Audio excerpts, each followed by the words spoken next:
ரசூலுல்லாவுடைய காலத்தில் அடுப்பெரியல் என்று சொன்னால் அடுப்பெரிக்கிறதுக்கு கூட அவர்களிடத்தில் உணவு கிடையாது. அதை சமைப்பதற்கான தேவையை முடிப்பதற்கான எந்த விதமான பொருட்களும் கிடையாது. அப்போ என்னதாம்மா நீங்கள் சாப்பிடுவீங்க என்று சொல்லி நபிகள் நாயகம் ஸல்லல்லாஹு அலைஹி வஸல்லம் மனைவியிடத்தில் கேட்கும்போது அவர்கள் சொல்லுகிறார்கள், எங்களுடைய உணவு 2 கருப்புகளாக இருந்தது. அஸ்வதானி தான் எங்களுடைய உணவு. கருப்புன்னா பேரிச்சம்பளமும் தண்ணீரும், பேரிச்சம்பளம் தான் கருப்பு. 2ஐயும் இணைச்சி சொல்லும் போது அஸ்வதானி 2 கருப்புகள் என்று சொல்லுவாங்க. பேரிச்சம்பளத்தையும் தண்ணீரையும் தான் நாங்கள் கிட்டத்தட்ட 2 மாதங்களாக சாப்பிடும் நிலைகள் இருந்திருக்கிறது என்கிறார்கள் நபிகள் நாயகம் ஸல்லல்லாஹு அலைஹி வஸல்லம் அவருடைய அன்பு மனைவி. அப்படி என்றால் இன்றைக்கு இருக்கிற பல நாடுகளுடைய கசானாக்களில் இல்லாத சொத்து செல்வங்கள் அல்லாஹ்வுடைய தூதர் ஸல்லல்லாஹு அலைஹி வஸல்லம் அவருடைய அரச கருவூலத்திலே இருந்தது, கொட்டி போய் கிடந்தது. அப்படிப்பட்ட நிலையில் கூட அல்லாஹ்வுடைய தூதர் அவர்கள் அரச நிதியை தன்னுடைய வாழ்நாளில் வாழ்க்கைக்காக பயன்படுத்தியது இல்லை.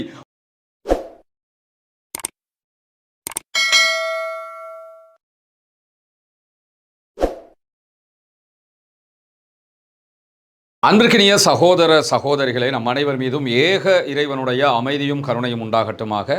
அஸ்ஸலாமு அலைக்கும் வரஹ்மத்துல்லாஹி வபரகாத். நபிகள் நாயகம் ஸல்லல்லாஹு அலைஹி வஸல்லம் அவர்கள் யார்? நபிகள் நாயகம் ஸல்லல்லாஹு அலைஹி வஸல்லம் அவருடைய வாழ்க்கை நிலை எப்படிப்பட்டது? ரசூலுல்லாஹி ஸல்லல்லாஹு அலைஹி வஸல்லம் அவர்கள் தன்னுடைய குடும்பத்தினருக்கு மத்தியிலேயும் சமூகத்திற்கு மத்தியிலும் எப்படியான வாழ்க்கையை மேற்கொண்டார்கள் என்பது தொடர்பாக தொடர்ச்சியாக நம்ம பார்த்து வர்றோம். இதுவரைக்கும் 2 தொடர்களை நம்ம முடிச்சிருக்கிறோம். 3வது இன்றைக்கு நம்ம பார்க்க இருக்கக்கூடிய பகுதியும் நபிகள் நாயகம் ஸல்லல்லாஹு அலைஹி வஸல்லம் அவர்கள் ஒரு மாபெரும் மன்னராக இந்த உலகத்தில் வாழ்ந்தார்கள். இறைவனுடைய இறுதி இறை தூதராக இருந்த அதே நேரத்தில் மாபெரும் மன்னராக ஒரு மிகப்பெரிய சாம்ராஜ்யத்தின் அதிபதியாக வாழ்ந்தார்கள். இப்படி வாழுகிற ஒருவர் தன்னுடைய வாழ்நாளில் எப்படியான சுகபோகங்களில் திளைத்திருப்பார் என்பதை நாம் கற்பனை கூட பண்ணி பார்க்க முடியாது. ஆனால் பெரிய ஒரு நாட்டுக்கு ஒரு சாம்ராஜ்யத்துக்கு அதிபதியாக இருக்கிறாரு. கேட்க பார்க்குறதுக்கு யாருமே இல்லை. எதிர்கட்சிங்கிற ஒன்றே கிடையாது. பாராளுமன்றம் என்ற ஒரு அவையே கிடையாது. தான் எல்லாமே என்று இருக்கும்போது அவர் எப்படி வாழ்ந்தாரும் யாராவது கேள்வி கேட்க முடியுமா? கேள்வி கேட்க முடியாதுல்ல. நம்ம கடந்த காலங்களில் நம்ம நாட்டு ஆட்சி முறைகளை பார்த்துருக்கிறோம்ல. ஜனநாயக ரீதியாக தேர்வு செய்யப்பட்ட ஜனாதிபதிகளே ஒரு மன்னரை போன்று அதைவிட அதிகமாக வாழ்ந்து காட்டிய முறைகளை எல்லாம் கண்ணுக்கு முன்னாடி பார்த்துருக்கிறோமா இல்லையா? அப்படி இருக்கும்போது எதிர்கட்சி இல்லை, கேட்பதற்கு ஆள் இல்லை, எதை வேண்டுமென்றாலும் செய்யலாம் என்கிற நிலையிலிருந்து அல்லாஹ்வுடைய தூதர் ஸல்லல்லாஹு அலைஹி வஸல்லம் அவர்கள் எப்படியெல்லாம் வாழ்ந்திருக்க முடியும் என்று கற்பனை பண்ணி பாருங்க. ஆனால் நம்ம கற்பனை பண்ணுகிற விதமாக எந்த அடிப்படையிலும் அல்லாஹ்வுடைய தூதர் ஸல்லல்லாஹு அலைஹி வஸல்லம் அவர்கள் வாழவில்லை என்பதுதான் இங்கே இருக்கக்கூடிய மிகப்பெரிய ஆச்சரியம். அதிலும் குறிப்பாக அல்லாஹ்வுடைய தூதர் ஸல்லல்லாஹு அலைஹி வஸல்லம் அவர்களுடைய ஒரு மன்னரின் அரண்மனை எப்படி இருந்தது என்பது தொடர்பாக பார்த்துருக்கிறோம். ரொம்ப எளிமையான, உலகத்தில் ஒரு சாதாரண மனிதன் வாழுகிற விதமாக கூட வாழ்வதற்கான வசதி வாய்ப்புகள் இல்லாத நிலையில தான் அல்லாஹ்வுடைய தூதருடைய வீடு அமைந்திருந்தது. அதே நேரம் இன்றைய நம்முடைய தலைப்பில் அல்லாஹ்வுடைய தூதர் ஸல்லல்லாஹு அலைஹி வஸல்லம் அவர்களுடைய உணவு முறை எப்படி இருந்தது, ரசூலுல்லாஹ் எதையெல்லாம் சாப்பிட்டாங்க என்கிற செய்திகளை தான் நம்ம பார்க்க இருக்கிறோம். ஏன்னா இன்றைக்கு உலகத்தில் சாப்பிடக்கூடிய மிக பெரும் தனவந்தர்கள் அல்லது கோடான கோடி பணங்களை வைத்து கொண்டிருப்பவர்கள், இப்படி அதிகாரங்களோடு இருப்பவர்கள் எப்படியான உணவுகளை உண்ணுவார்கள்? ஒரு சில ஆண்டுகளுக்கு முன்பதாக இலங்கைக்கு இப்பொழுது இருக்கிற பிரித்தானியாவினுடைய அரசர் மன்னர், அப்போது இளவரசராக இருந்தார் சார்லஸ், ஸ்ரீலங்காவுக்கு வந்தார். வரும்போது இலங்கையில் அவரை வரவேற்பதற்காகவே கிட்டத்தட்ட 100 பென்ஸ் கார்கள் அப்போது இறக்குமதி செய்யப்பட்டது. அதற்காகவே அதை தாண்டி அவருக்கு வைக்கப்பட்ட உணவுகள் எல்லாம் பார்த்தீங்கன்னா இலங்கையில் இருக்கக்கூடிய மக்கள் எல்லாம் ஆச்சரியப்படுகிற அளவுக்கு அவருக்கான விருந்தோம்பல் கொடுக்கப்பட்டது. ஏன்னா அவர் வந்திருக்கிறவர் இளவரசர், பிரித்தானியாவினுடைய இளவரசர் வந்திருக்கிறாரு அப்படின்னு சொல்லி அவருக்கான முக்கியத்துவம் கொடுக்கப்பட்டது. இப்படியான நிலைகளை எல்லாம் உலகத்தில் பார்க்குறோம். ஆனால் அன்னலம் பெருமகனார் ஸல்லல்லாஹு அலைஹி வஸல்லம் அவர்களுடைய வீட்டின் நிலையை பற்றி அவருடைய அன்பு மனைவி ஆயிஷா சித்திகா ரலியல்லாஹு அன்ஹா அவர்கள் சொல்லும்போது சொல்கிறார்கள், நாங்கள் ஒரு பிறை பார்ப்போம், மறுபிறை பார்ப்போம், மறுபிறை பார்ப்போம். கிட்டத்தட்ட 3 பிறைகள் 2 மாதங்கள் எங்களை தாண்டி போகும். ஆனால் எங்கள் வீடுகளில் அடுப்பெரியாது. அடுப்பெரியாதுன்னா என்ன அர்த்தம்? இப்போ ஜனாதிபதி மாளிகள் அடுப்பெரியலைன்னா ஹோட்டலில் இருந்து சாப்பாடு வரப்போகுதுன்னு அர்த்தம். ரசூலுல்லாஹ்வுடைய காலத்தில் அடுப்பெரியலைன்னு சொன்னால் அடுப்பெரிக்கிறதுக்கு கூட அவர்களிடத்தில் உணவு கிடையாது. அதை சமைப்பதற்கான தேவையை முடிப்பதற்கான எந்த விதமான பொருட்களும் கிடையாது. அப்போ என்னதாம்மா நீங்கள் சாப்பிடுவீங்க என்று சொல்லி நபிகள் நாயகம் ஸல்லல்லாஹு அலைஹி வஸல்லம் மனைவியிடத்தில் கேட்கும்போது அவர்கள் சொல்லுகிறார்கள், எங்களுடைய உணவு 2 கருப்புகளாக இருந்தது. அஸ்வதானி தான் எங்களுடைய உணவு. கருப்புன்னா பேரிச்சம்பளமும் தண்ணீரும், பேரிச்சம்பளம் தான் கருப்பு. ரெண்டையும் இணைச்சி சொல்லும் போது அஸ்வதானி 2 கருப்புகள் என்று சொல்றாங்க. பேரிச்சம்பளத்தையும் தண்ணீரையும் தான் நாங்கள் கிட்டத்தட்ட 2 மாதங்களாக சாப்பிடும் நிலைகள் இருந்திருக்கிறது என்கிறார்கள் நபிகள் நாயகம் ஸல்லல்லாஹு அலைஹி வஸல்லம் அவருடைய அன்பு மனைவி. அப்படி என்றால் உலகத்திலேயே மிக பிரம்மாண்டமான பேரரசுக்கு சொந்தக்காரருடைய வீட்டிலே 2 மாதங்கள் 3 மாதங்கள் உண்பதற்கு உணவில்லாமல் இருந்திருக்கிறார்கள் என்கிற ஒரு பரிதாப நிலையை பார்க்க முடியுமா இல்லையா? எப்படியெல்லாம் வாழ்ந்திருக்க முடியும். ஆனால் அப்படியெல்லாம் அண்ணலம் பெருமானார் ஸல்லல்லாஹு அலைஹி வஸல்லம் அவர்கள் வாழவில்லை.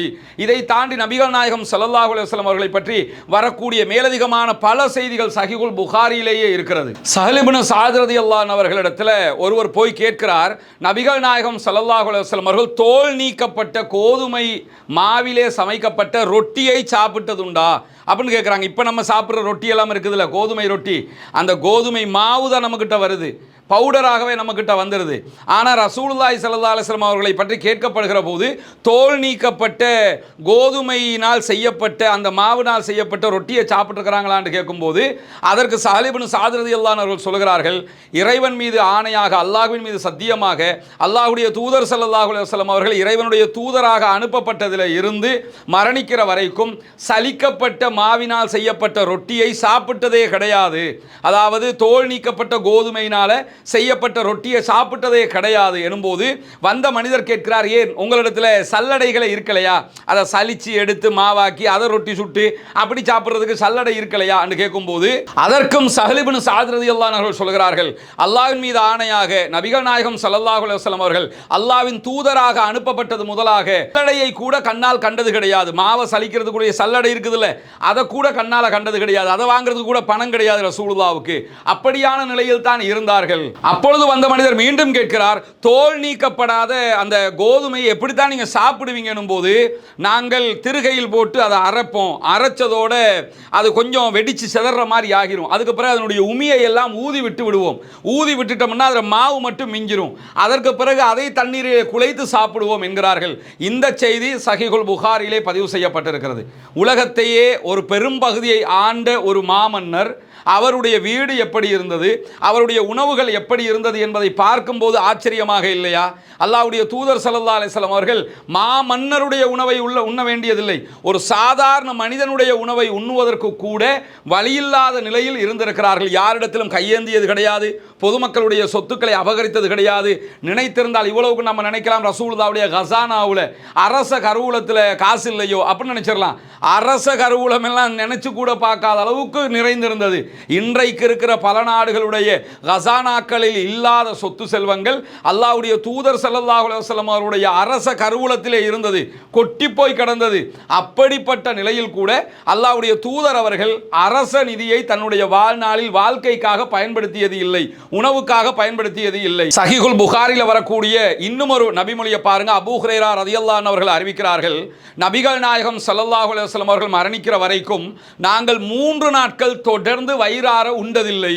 ஒரு நாளைக்கு 3 வேளை, 3 நாளைக்கு 9 வேளை உணவுகள், 3 நாட்கள் முழுவதுமாக நாங்கள் ரசூலுல்லாஹ் மரணிக்கிற வரைக்குமே உண்டது கிடையாது என்கிறார்கள் அபூ ஹுரைரா ரலியல்லாஹு அன்ஹு அவர்கள். எப்படியான ஒரு வாழ்க்கை முறை!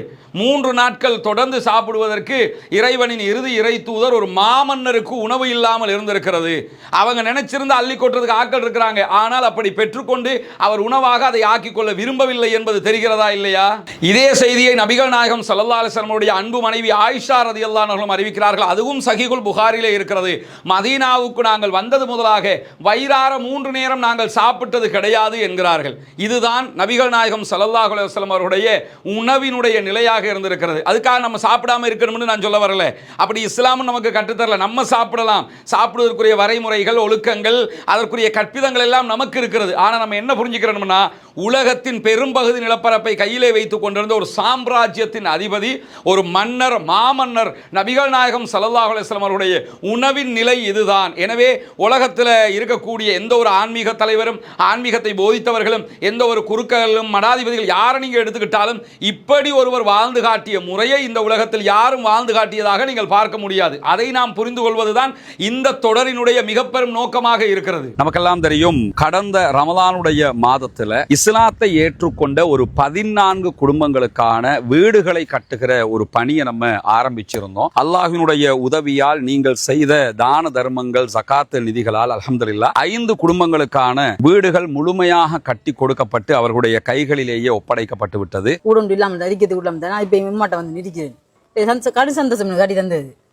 இது உங்களோட வீடு. இனி ஃபௌமி வேலை நடக்குதாண்டெல்லாம் பார்க்க மடர் வேலையெல்லாம் முடிச்சுட்டோம் நாங்க. சரிதானே? உங்களுக்கு எப்படிமா? சந்தோஷமா? நிறைய பேருக்கு உதவி செஞ்சிருக்காங்க. அவங்களுக்கு என்ன சொல்ல நினைக்கிறீங்க? துவா செய்யுங்க. சரியா? தொழுகை, நோன்பு அதுகளை எல்லாம் ரொம்ப கடைப்பிடிச்சு கொள்ளணும். மார்க்க விஷயங்கள் தானே. அல்லாட்ட நம்ம உலகத்துக்கு எங்களால் முடிஞ்சதை நாங்கள் செஞ்சிட்டோம். மறுமைக்கு நீங்கள் தான் தேடிக்கொள்ளணும். சரிதானே? இந்த வீடு கட்டி முடிஞ்சதோட நாங்கள் வர்றோம். அவங்க மனைவி வந்துட்டாங்க வீட்டுக்கு. கேட்கும்போது என்ன சொன்னாருண்டா, நான் இதுக்குத்தான் நினைப்பேன், அந்த வீடு நீங்கள் கட்டி தந்துட்டீங்க, எனவே நாங்கள் இனி சந்தோஷமா இருப்போம். என் பிள்ளைகள் இப்போ நிம்மதியாக பழக்கக்கூடிய அளவுக்கு நிம்மதியாரி அல்லாஹ் அவங்களோட எண்ணங்களை பேசாக்குவான் இன்ஷா அல்லாஹ். ரொம்ப மகிழ்ச்சியான தருணங்களாக அந்த தருணங்கள் இருந்தது. காரணம் என்னன்னா, இஸ்லாத்தை புனிதமிக்க வாழ்க்கை நெறியாக அவர்கள் ஏற்றுக்கொண்டிருக்கிறார்கள். ஏற்றுக்கொண்டவர்களுக்கு ஒரு வாய்ப்பாக அவர்களுடைய வறுமை நிலையை போக்கும் விதமாக இந்த சந்தர்ப்பம் அமைந்திருந்தது. அந்த அடிப்படையில் மீதமுள்ள 9 குடும்பங்களுக்கான வீடுகளை கட்ட வேண்டிய தேவை நமக்கு இருக்கிறது. நம்ம ஒட்டுமொத்தமாக கோடிக்கணக்கில் காசை கொண்டு வந்து வச்சு இந்த பணிகளை பண்றது இல்லைங்கிறது உங்களுக்கு தெரியும். நம்முடைய வீடியோவை பார்க்கக்கூடிய மக்களுக்கு கன்வே பண்றோம். அந்த மக்கள் தரக்கூடிய பொருளாதாரத்தை கொண்டுதான் இந்த வேலைகளை நம்ம செஞ்சுக்கிட்டு இருக்கிறோம். குறிப்பாக இந்த பணிகளுக்காக 100 ரூபாய், 200 ரூபாய், 500 ரூபாய், 1000 ரூபாய் என்று சின்ன சின்ன தொகைகளை கூட தந்து உதவிய பெருமனது கொண்ட சகோதர சகோதரிகளை நம்ம பார்த்திருக்கிறோம். அதே மாதிரி லட்சங்களில் உதவி செய்த சகோதர சகோதரிகளையும் பார்த்திருக்கிறோம். ஒவ்வொருத்தருக்கு எவ்வளவு முடியுமோ அந்த அடிப்படையில் நமக்கு அதை தந்து உதவி இருக்கிறார்கள். அதன் அடிப்படையில் தான் 5 வீடுகள் கம்ப்ளீட்டடாக நம்ம கட்டி கொடுத்திருக்கிறோம் அல்ஹம்துலில்லாஹ். இப்போது நம்ம இருக்கக்கூடிய இந்த பகுதிகளில் 4 வீடுகள் கட்டுவதற்குரிய ஏற்பாடு நடந்து கொண்டிருக்கிறது. 2 வீடுகளுக்கான அத்திவாரம் போட்டிருக்கிறோம். இந்த அத்திவாரம் தித்வா புயல் வர்றதுக்கு முன்னாடி போட்டது. புயல் வந்ததோடு அந்த புயல் பணிகள், அந்த வேலைகளால் நமக்கு இதெல்லாம் நிறுத்தி இருந்தோம். அதனால தான் நம்ம விளம்பரங்களும் அது தொடர்பாக எங்கேயுமே போடலை. தற்போது புனிதமிக்க ரமலானுடைய மாதத்தை அடைந்திருக்கிறோம். நபிகள் நாயகம் ஸல்லல்லாஹு அலைஹி வஸல்லம் அவர்கள் காற்றை விட வேகமாக ரமலானிலே தர்மங்களை செய்வார்கள், தான தர்மங்களை அள்ளி கொடுப்பார்கள் என்கிற நபிமொழிகளை சஹீஹுல் புகாரி, முஸ்லிம் உள்ளிட்ட நபிமொழி கிரந்தங்களில் நம்ம பார்க்கிறோம். ஏன்னா அவ்வளவு அதிகமாக ரசூலுல்லாஹ் தான தர்மங்களை செய்து கிடைக்கிறதையெல்லாம் கொடுத்து நன்மைகளை சேகரித்துக் கொள்வார்கள். அதே நேரத்தில் அல்லாஹு தஆலா திருமறை குர்ஆன்ல ஜகாத்து பெறுகிற கூட்டத்தினரை பற்றி 8 கூட்டத்தினருக்கு நீங்கள் ஜகாத்து வழங்க முடியும் என்று சொல்லும் போது அதிலே ஒரு கூட்டத்தினராக முஅல்லஃபத்துல் குலூப், இஸ்லாத்தின் பால் உள்ளங்கள் ஈர்க்கப்படுகிறவர்கள் என்கிற ஒரு பிரிவினரையும் நமக்கு காட்டி தருகிறான். எனவே இஸ்லாத்தை ஏற்றுக்கொள்ளுகிற சகோதரர்களுக்காக ஜகாத்து நிதிகளை கொடுக்க வேண்டியது கடமையாக இருக்கிறது. ரமலானுடைய காலத்திலே ஜகாத்துகளை கணக்கு பார்த்து ஏழை எளிய மக்களுக்கு கொடுக்குகிற சகோதரர்கள் இந்த பணிக்காகவும் ஒரு போர்ஷனை ஒதுக்குங்க. உங்களால் முடிஞ்ச ஒரு தொகையை முன்னால் தெரிகிற நம்முடைய ஹியூமனிஸ்ட் பீப்புள் ஆர்கனைசேஷன் என்கிற ஆர்கனைசேஷன் அக்கௌண்ட்டுக்கு நீங்கள் வைப்பிலிட முடியும். அதே நேரத்தில் வெளிநாடுகளில் இருக்கக்கூடிய சகோதரர்கள் இந்த குறித்த அக்கௌண்ட்டுக்கு வைப்பிலிட முடியாது என்று சொல்லுகிற போது அதில் முன்னாடி தெரிகிற என்னுடைய வாட்ஸ்அப் நம்பருக்கு நீங்கள் தொடர்பு கொள்ள முடியும். உங்களுக்கு எப்படி நீங்கள் பணம் அனுப்பணும் என்கிற வழிமுறைகளை நம்ம லீகலாக சொல்லித் தருவதற்கு கடமைப்பட்டிருக்கிறோம். எனவே ஆயிஷா ரலியல்லாஹு அன்ஹா சொல்லக்கூடிய இன்னும் ஒரு கண்கலங்க வைக்கிற ஒரு செய்தியை பாருங்கள். ஹஜ்ஜு பெருநாள் தினம் நபிகள் நாயகம் ஸல்லல்லாஹு அலைஹி வஸல்லம் அவர்கள் தொழுகையை முடித்துவிட்டு வீட்டுக்கு வருகிறார்கள். வீட்டுக்கு வந்த ரசூலுல்லாஹி ஸல்லல்லாஹு அலைஹி வஸல்லம் அவங்களுக்கு காலை உணவு வைக்கப்படுகிறது. வைக்கப்படுகிற உணவு என்னன்னு சொன்னால் 15 நாட்களுக்கு முன்பதாக சமைத்த ஒரு காலுடைய, ஆட்டுக்காலுடைய குழம்பினுடைய ஆணம் அல்லது சொதி ஏதாவது மீதமாக இருக்கிற பகுதி இருக்குதா இல்லையா, அந்த பகுதியை நாங்கள் நபிகள் நாயகம் ஸல்லல்லாஹு அலைஹி வஸல்லம் அவர்களுக்கு உணவாக எடுத்து வைத்தோம் என்கிறார்கள் ஆயிஷா ரலியல்லாஹு அன்ஹா அவர்கள். அப்பொழுது உடனே வந்த கேட்கக்கூடிய நபித்தோழர் என்ன கேட்கிறாருன்னா, 15 நாளுக்கு பிந்திய அந்த உணவை சாப்பிடுகிற அளவுக்கு என்ன தேவை உங்களுக்கு இருந்துச்சு? நல்ல சாப்பாடு சாப்பிட்டுருக்கலாமே எனும்போது நபிகள் நாயகம் ஸல்லல்லாஹு அலைஹி வஸல்லம் அவருடைய மனைவி ஆகிய நாங்களும் நபிகள் நாயகத்துடைய குடும்பத்தினரும் 3 நாட்கள் தொடர்ந்து ஒரு கறி குழம்போடு கோதுமை மாவினுடைய ரொட்டியை நாங்கள் சாப்பிட்டது கிடையாது. இதுதான் எங்களுடைய குடும்பத்தினுடைய வளமையாக இருந்தது. நிறைய பெண்கள், குடும்ப பெண்கள், அதே போன்று வளர்ந்து வருகிற இளம் பிள்ளைகள், இந்த மாதிரியான செய்திகளிலிருந்து நாம் நிறைய படிப்பினைகளை பெற்றுக்கொள்ள வேண்டும். கணவர் ஹலாலாக சம்பாதித்து கொண்டு வருவது குறைவாக இருந்தாலும் அதை வைத்து நம்முடைய குடும்பத்தை எப்படி மேனேஜ் பண்ணிக்கொள்வது, நம்முடைய குடும்பத்தை அடுத்த கட்டம் எப்படி நகர்த்துவது, ஆடம்பர வாழ்க்கைகள், சுகபோகமான வாழ்க்கைகள் கிடைத்தால் அல்லாஹ் தந்துவிட்டான் ரஹ்மத்து அல்ஹம்துலில்லாஹ் என்று எடுத்துக்கொள்வது வேறு. அதற்காக வேண்டி நமக்கு இல்லாத ஒன்றை பெற்றுக்கொள்வதற்காக நாம் ஹராமான வழிமுறைகளுக்கு தள்ளப்பட்டு விடக்கூடாது. நபிகள் நாயகம் ஸல்லல்லாஹு அலைஹி வஸல்லம் அவர்கள் ஹலாலாக சம்பாதித்து உண்கிற உணவுக்காக வேண்டியே இப்படியான கஷ்டங்களையும் சுமைகளையும் அவரும் அவருடைய குடும்பத்தினரும் சுமந்திருக்கிறார்களா இல்லையா? புகாரில் இடம்பெற்றிருக்கக்கூடிய இன்னும் ஒரு அற்புதமான செய்தியை பாருங்க. தாதா என்கிற ஒரு மனிதர், சஹீஹுல் புகாரிலே இடம்பெறக்கூடிய ஒரு முக்கியமான நபிமொழி இது. அனஸ் இப்னு மாலிக் ரலியல்லாஹு அன்ஹு அவர்களை சந்திக்க போகிறார்கள். அனஸ் இப்னு மாலிக் ரலியல்லாஹு அன்ஹு அவர்கள் யார்? நபிகள் நாயகம் ஸல்லல்லாஹு அலைஹி வஸல்லம் அவர்களிடத்தில் 10 ஆண்டுகள் பணியாளாக கடமையாற்றியவர். அவரிடத்தில் போகும்போது அனஸ் இப்னு மாலிக் ரலியல்லாஹு அன்ஹுடைய பணிவிடை செய்யக்கூடிய வேலைக்காரர் என்ன பண்றாருன்னா, ரொம்ப ரொட்டியெல்லாம் சுட்டுக்கிட்டு இருக்கிறாரு. அப்போ அனஸ் இப்னு மாலிக் ரலியல்லாஹு அன்ஹு சொல்றாங்க, எடுத்து சாப்பிடுங்க என்று சொல்லிட்டு நபிகள் நாயகம் ஸல்லல்லாஹு அலைஹி வஸல்லம் அவர்கள் தன்னுடைய வாழ்நாளில் எந்த சந்தர்ப்பத்திலும் இவ்வளவு மிருதுவான ரொட்டியை சாப்பிட்டதே கிடையாது. கரடு முரடா இருக்கின்ற ரசூலுல்லாஹ் சாப்பிட்றது. ஏன்னா அது கோதுமையில் அப்பதான் இடிச்சு எடுத்து திருகி எடுத்து செய்வாங்க. ஏற்கனவே நம்ம சொன்ன மாதிரி இது ரொம்ப சாஃப்டாக இருக்குது. இந்த மாதிரியான ரொட்டியை நபிகள் நாயகம் ஸல்லல்லாஹு அலைஹி வஸல்லம் அவர்கள் சாப்பிட்டதே கிடையாது என்று மேலதிகமாக சொல்கிறார்கள். அல்லாஹ்வுடைய தூதர் ஸல்லல்லாஹு அலைஹி வஸல்லம் அவர்கள் தன்னுடைய வாழ்நாளில் ஒருபோதும் பொரித்த ஆட்டின் இறைச்சியை கண்டதே கிடையாது. பொரிச்செல்லாம் ரசூலுல்லாஹ் சாப்பிட்டதே கிடையாது. அதற்குரிய வசதி வாய்ப்பெல்லாம் அல்லாஹ்வுடைய தூதருக்கு இல்லவே இல்லை. அபூ ஹுரைரா ரலியல்லாஹு அன்ஹு அவர்கள் அறிவிக்கக்கூடிய மேலதிகமான ஒரு செய்தியும் சஹீஹுல் புகாரிலே இருக்கிறது. ஒரு சந்தர்ப்பத்திலே அபூ ஹுரைரா ரலியல்லாஹு அன்ஹு அவர்கள் ஒரு பயணத்துக்கு போறாங்க. போகும்போது ஒரு சாரார் சமைத்து கொண்டிருக்கிறார்கள். அவர்கள் ரொம்ப அற்புதமாக அழகாக அந்த ஆட்டை பொரிச்சு வச்சிருக்கிறாங்க. அபூ ஹுரைரா ரலியல்லாஹு அன்ஹு அவர்களை கண்டதோட ஒரு பழம்பெரும் சஹாபி வருகிறார். வாங்க எங்களோட வந்து சாப்பிட்டுட்டு போங்க என்று சொல்லி அழைக்கிறாங்க. அழைக்கும் போது அழுதழுதவர்களாக அபூ ஹுரைரா ரலியல்லாஹு அன்ஹு அவர்கள் சொல்லுகிறார்கள், நான் இந்த உணவை உங்களோடு அமர்ந்து சாப்பிடுவதற்கு விரும்பவில்லை. காரணம் என்ன தெரியுமா? அல்லாஹ்வுடைய தூதர் ஸல்லல்லாஹு அலைஹி வஸல்லம் அவர்கள் தன்னுடைய வாழ்நாளில் ஒரு தடவை கூட பொரித்த ஆட்டினுடைய இறைச்சியை கண்டதே இல்லை அப்பா என்கிறார்கள். அவங்க அதை சாப்பிடவே விரும்பலை. நம்ம சாப்பிடலாம், அது வேறு. ஆனால் அபூ ஹுரைரா ரலியல்லாஹு அன்ஹு அவர்கள் ரசூலுல்லாவை நினைத்து அதை சாப்பிடாமலே போய்விட்டார்கள். நபிகள் நாயகத்தின் மேலே கொண்ட அளவற்ற நேசமும் ரசூலுல்லாஹி ஸல்லல்லாஹு அலைஹி வஸல்லம் அவர்கள் இப்படியெல்லாம் வாழ்ந்திருக்கிறார்களே என்கிற பாசமும் அபூ ஹுரைரா ரலியல்லாஹு அன்ஹு அவர்களை சாப்பிட விடாமல் தடுத்து விட்டது. நபிகள் நாயகம் ஸல்லல்லாஹு அலைஹி வஸல்லம் உடைய வாழ்க்கை முறையை யோசித்து பாருங்கள். நபிகள் நாயகம் கண் அசைத்தால் கடைக்கோடி மனிதர் வரைக்கும் நபிகள் நாயகத்திற்கு சேவகம் செய்வதற்கு தயாராக இருந்தார்கள். ரசூலுல்லாஹ் விரலை நீட்ட மாட்டார்களா? நாங்கள் அடுத்த கட்டம் பணியாற்றுவதற்கென்று துடித்து கொண்டிருந்த நபித்தோழர்களை வரலாற்றிலே பார்க்க முடியும். எந்த ஒரு நபித்தோழரும் நபிகள் நாயகத்திற்காக உயிரை கொடுப்பதற்கு தயாராக இருந்தார்கள். நபிகள் நாயகம் கொண்டு வந்த கொள்கையை ஏற்றுக்கொண்ட காரணத்தினால் அதற்காகவே வாழ்ந்து கொண்டிருந்த நபித்தோழர்கள். இப்படிப்பட்ட தோழர்களை உலகத்தில் யாருமே கண்டதில்லை என்கிற அளவுக்கு அற்புதமான நடவடிக்கை நடைமுறைகளையும் கொண்ட தோழர்கள், அவ்வளவு பயிற்றப்பட்டவர்கள் ரசூலுல்லாஹ்விடத்தில் இருக்கிறார்கள். ரசூலுல்லாஹ் உணவு வேண்டும் என்றால் உலகத்தின் கடைக்கோடி இடம் வரைக்கும் சென்று உணவுகளை கொண்டு வந்து கொட்டுவதற்கு தயாராக இருக்கிறார்கள். ஆனால் ரசூலுல்லாஹி ஸல்லல்லாஹு அலைஹி வஸல்லம் அவர்கள் அதற்காக ஆசைப்படவில்லை, அதை பெற்றுக்கொள்வதற்கு விரும்பவில்லை.